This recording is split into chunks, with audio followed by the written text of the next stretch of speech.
Hello. If you've ever found yourself completely lost when listening to native English speakers, don't worry. You're not alone. Maybe you've studied English grammar, learned thousands of words, watched TV shows and movies in English, and still, when a native speaker talks at their normal speed, it feels like a blur. You hear words, but they slip away. You try to focus, but it all sounds too fast, too casual, or even mumbled. Why does this happen? And more importantly, how can you fix it? Today, we're going to take a deep dive into this problem and explore some of the most common reasons why even advanced learners struggle to understand native English speakers. But don't worry, we're not just going to talk about the problems. I'll be guiding you through simple, practical strategies to train your ears, improve your listening skills, and become more confident in understanding real English as it's spoken every day. We'll also do some exercises and real-life examples along the way, so make sure you stay till the end and practice with me. Let's get started and uncover what's really going on when you can't catch what native speakers are saying. One of the biggest reasons why learners can't understand native English speakers is because the way English is spoken in real life is very different from the way it's written in textbooks or taught in the classroom. Native speakers often speak fast, connect their words, use contractions, reduce sounds, and drop certain syllables altogether. This makes their speech sound like a stream of blended sounds rather than clear individual words. For example, instead of saying, "What are you doing?" a native speaker might say, "What you doin'?" And instead of saying, "I am going to let her know," they might say, "I'm gonna let her know." If you're not used to this, it can be very difficult to follow what's being said. Many English learners make the mistake of only learning the dictionary form of words, or very clear and formal sentences. That's helpful for exams, but not for real-life conversations. Think about the last time you watched a movie or listened to a podcast in English. Did you catch every word? Or did you feel like everything was too fast or too unclear? This is where listening practice in real context becomes very important. You need to expose yourself to the rhythm, tone, and pace of real conversations, not just slow, clear recordings made for learners. Let's do a small practice exercise now. I will speak a sentence in the way native speakers often say it, and you try to guess the original or full form of the sentence. Are you ready? Here's the first one. Gonna grab some coffee. Did you catch that? The full sentence would be, I'm going to grab some coffee. Here's another. Wanna come with me? That would be, do you want to come with me? And how about this one? Let me check. That means, let me check. You see how different the spoken form sounds from what you might read in a textbook? This is the kind of practice that helps you recognize common patterns and real spoken English. Another reason you may struggle with understanding native speakers is vocabulary overload or unfamiliar phrases.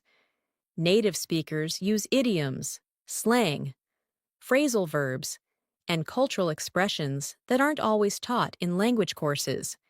If you hear someone say, I'm beat, you may not understand they mean I'm tired. Or when someone says, that movie was a letdown, you may not realize they mean it was disappointing. The more familiar you become with these kinds of phrases, the easier it will be to follow conversations. Let's look at a few more examples. Imagine someone says, I'm just going to chill today.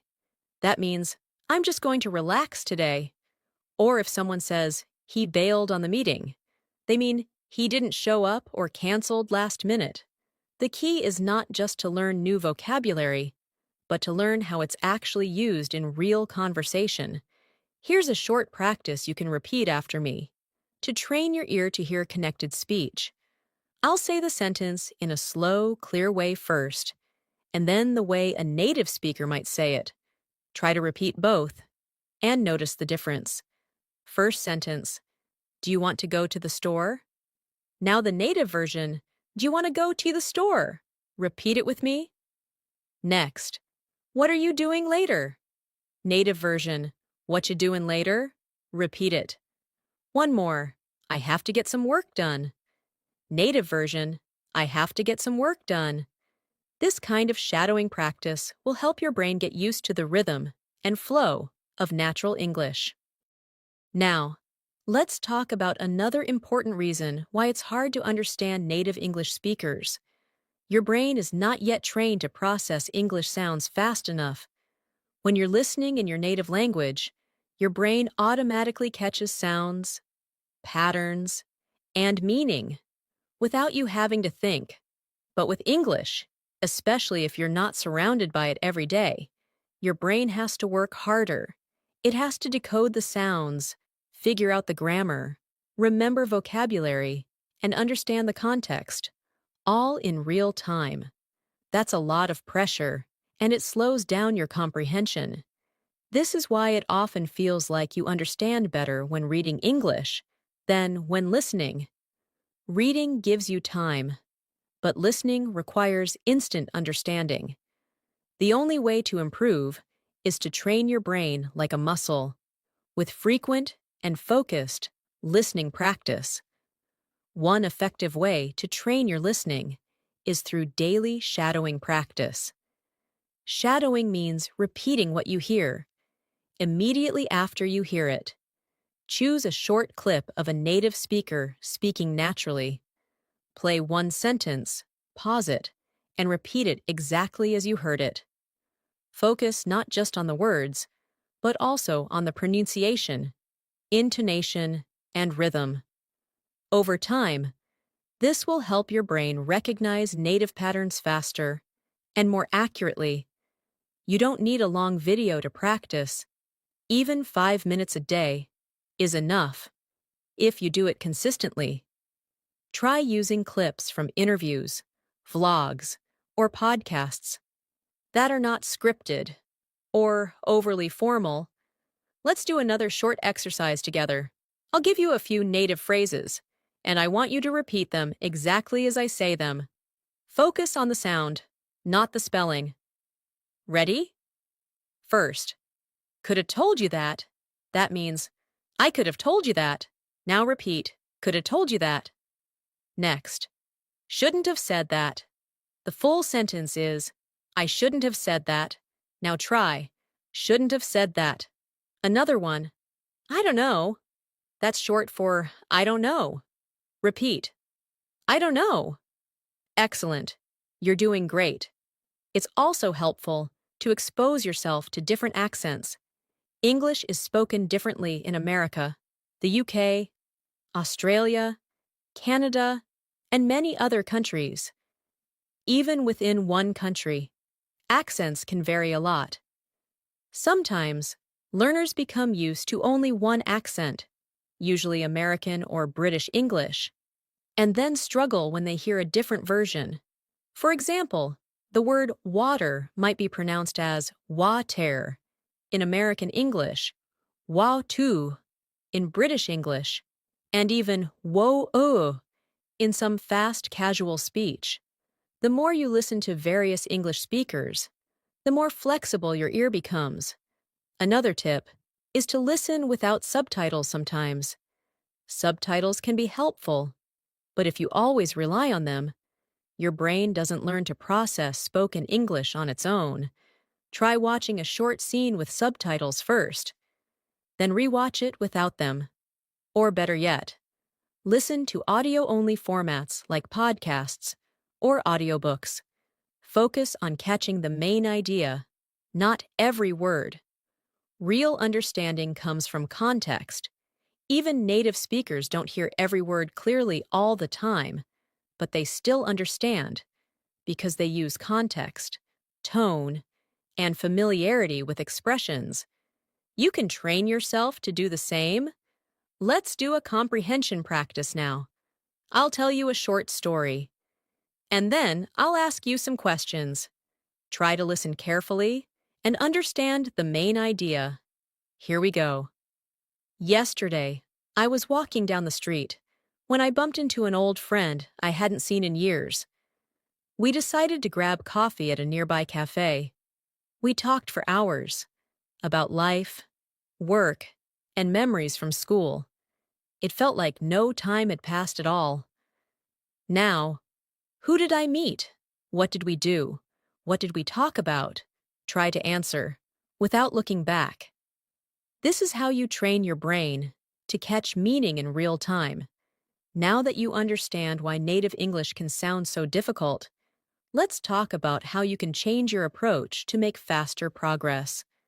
One key idea is to stop translating everything into your native language.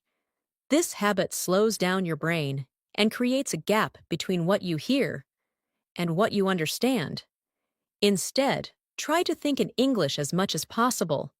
This doesn't mean you have to be perfect, but even small steps can help. For example, when you see something in your home, say its name in English in your mind. When you're doing something simple like brushing your teeth, think, "I'm brushing my teeth now." This may seem small, but it builds the habit of using English directly in your brain, which helps a lot when you're listening to real conversations. You can also improve your understanding by focusing on listening for meaning, not individual words. Native speakers don't always pronounce each word clearly, but the overall meaning is still there. Let's say someone says, "He's been working like crazy lately." You may not catch every word perfectly, but you can understand from the tone and keywords that the person is working very hard. Don't worry if you miss small words. Try to catch the big picture. Let's practice with another short conversation. Listen carefully, and then try to explain what happened. Here it is. A. "Hey, you coming to the party tonight?" B. "Can't. Got tons of work. Maybe next time." Now, what do you understand from that? Person A is inviting someone to a party. Person B says they can't come because they have a lot of work. Even though the second person didn't use full sentences like, "I cannot come because I have a lot of work," the meaning is still clear. This is how native speakers talk. They skip extra words, but the message is still there. Training your ear to understand these shortened responses is very important. Another useful habit is to listen and repeat, then record yourself and compare it. Let's do a quick speaking and listening practice. I'll say a sentence in casual native style, and you try to say it just like me. Then, if you can, record yourself and listen to how close your version is. First, "I'll get back to you." Try repeating that now. Next, "You want to hang out later?" Say it naturally. Another, "I've been super busy." Repeat it now. When you do this regularly, you'll begin to hear the differences in how native speech flows, and your own listening skills will improve along with your speaking. Also, don't worry too much about perfect pronunciation when you're practicing listening. The goal is not to sound like a native speaker, it's to understand them. With time, your pronunciation will improve naturally. But first, focus on tuning your ears. If you live in a non-English speaking country, you can still surround yourself with English through podcasts, music, YouTube videos, and audiobooks. Choose topics that interest you. If you enjoy sports, watch sports commentary. If you like cooking, follow English cooking channels. The more interested you are in the content, the more likely you'll pay attention and absorb the language. Let's do one last listening activity. I'll describe a short routine in natural speed. Listen and then tell yourself what I did. This morning, I hit snooze a couple of times before finally getting up. I grabbed some toast, skipped coffee because I was late, and ran to catch the bus. Luckily, I made it just in time. What happened here? I woke up late, ate quickly, and rushed to catch the bus. If you got that, you're already training your brain well. Let's keep going. Let's now focus more on the rhythm and music of English.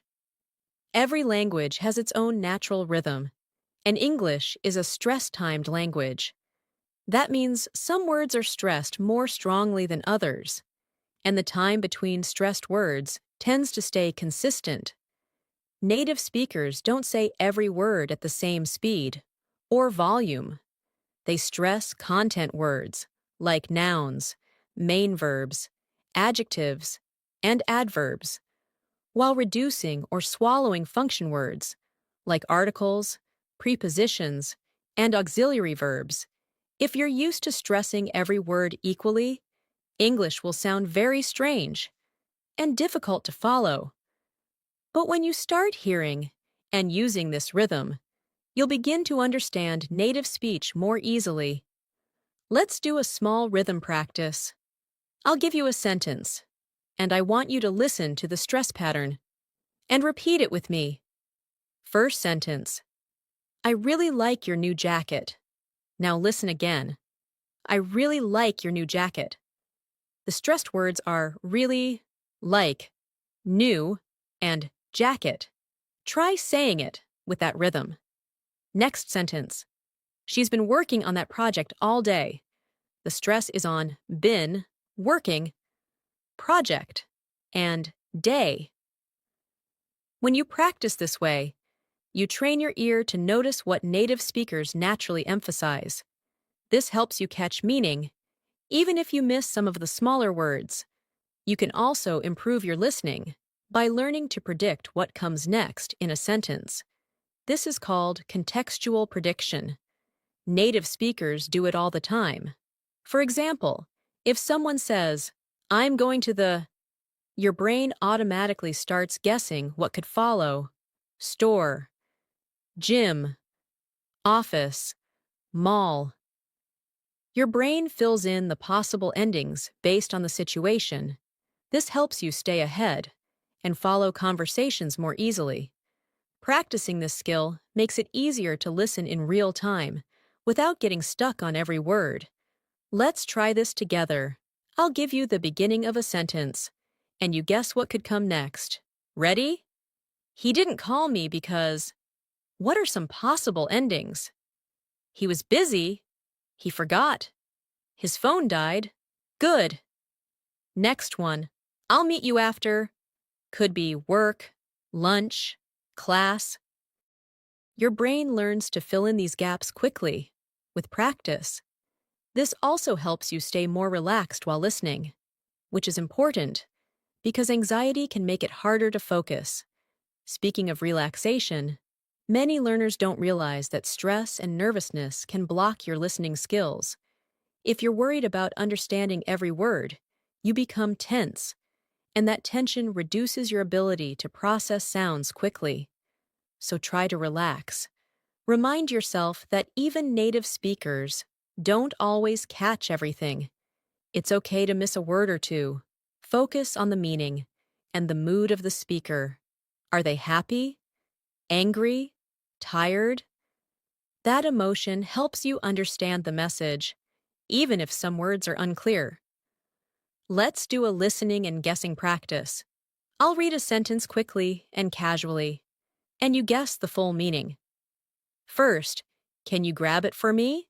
That means, can you pick that thing up for me? Next, I'll be there in CC.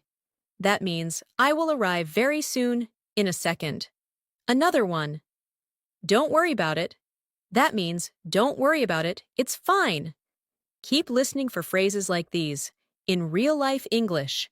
Write them down and practice saying them aloud. The more you get used to casual speech, the more confident you'll become. You're doing a great job so far. Remember, understanding native English is not about being perfect. It's about practice, patterns, and patience. Keep working with real English, and you'll start seeing results in your listening ability very soon. Now, as we wrap up, let's talk about how you can create a daily routine to improve your listening and understanding of native English. Like any skill, progress depends on consistency. Even if you spend just 15 to 20 minutes a day on focused listening, You'll start noticing improvements within a few weeks. The key is to choose real, natural English sources. This means movies, interviews, podcasts, YouTube videos, and conversations where people speak the way they do in real life, not the way they speak in scripted lessons. When you choose a piece of audio or video to practice with, use it actively, not passively. Don't just play it in the background. Sit down with a notebook or app. Listen to a short part, just 10 to 20 seconds, and write down what you hear. If you miss something, rewind and listen again. Check the subtitles if needed. Then, try to say the sentence out loud. Repeat it several times until your mouth and ears both feel comfortable with the flow. This may feel slow at first, but it's one of the fastest ways to build natural listening ability. Let's do one final shadowing exercise together. I'll say a sentence casually, then repeat it slowly, and you try to shadow both versions. First casual version. Want to grab lunch later? Now slower. Do you want to grab lunch later? Repeat both with me. Again. Can't believe it's already Friday. Slower. I cannot believe it is already Friday. Try saying that smoothly. Another one. He's gonna help us out. Slower. He is going to help us out. Notice how the sounds link and reduce in casual speech. Practicing this way improves both listening and speaking naturally. Another good tip is to record your progress. Once a week, record yourself speaking English about your day or retelling a story you heard in English. Then, listen to native content and compare your rhythm and pronunciation. You'll begin to hear what's different and where you can improve. You don't need a teacher for everything. Your ears and your own voice are powerful tools for learning. Let me share a quick story of a learner named Zara. She had been studying English for 5 years and could read and write very well. But whenever she watched a movie or tried to speak with a native speaker, she felt lost. So, she decided to change her method. Every morning, she listened to a 2-minute podcast from a native speaker. She listened to the same clip 3 times. First, just to hear. Second, to write down what she heard. And third, to repeat it aloud. After just 1 month, she said she started catching phrases that used to fly over her head. She even understood jokes in English for the first time. That's how powerful focused listening can be. So as we come to the end of today's lesson, let's review quickly. You can't understand native speakers easily because they speak fast, connect words, reduce sounds, use idioms, and speak with rhythm and flow that's not taught in most textbooks. But that doesn't mean it's impossible. You just need to train your ear, practice with real materials, stop translating everything, and stay consistent. Practice daily, even if it's only 10 minutes. Shadow sentences, repeat native phrases, record yourself. Relax and enjoy the journey. Thank you so much for learning with me today. I hope this session helped you feel more confident about listening to native English. If you enjoyed this video and found it useful, don't forget to subscribe to English in Minutes for more helpful English lessons every week. Your support means a lot and helps us keep bringing you more learning content. Keep practicing, stay patient, and I'll see you in the next video. Until then, take care and keep listening to Real English every day. Bye for now.